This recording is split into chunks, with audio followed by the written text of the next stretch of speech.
60-son, 61-sonli qarorlari bor. Shu qarorlarga asosan juda ko'p kredit ajratganmiz mahallalarimizda.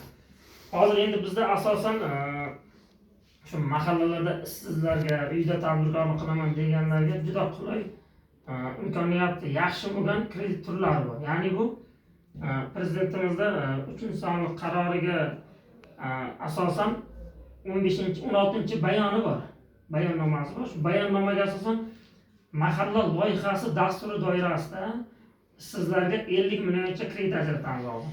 Ya'ni plastikka tashab beriladi, naqd qilib beriladi. 50 millionda foizi 25%. Ha, 25% kredit. Bu endi 25% bo'lganligi plastikka tashab beriladi yoki naqd shaklda berilgani uchun foiz sal balandroq. Hozir masalan, Oqibatdan sana kredit resursi bor, 12% ga tushirildi. 10% gacha berilishi mumkin foizi, lekin 10 milliongacha beriladi. 12% ga beriladi, 10 milliongacha naqd beriladi. Undan yuqorisi ta'minotchiga o'tkaziladi. Ta'minotchi mahsulot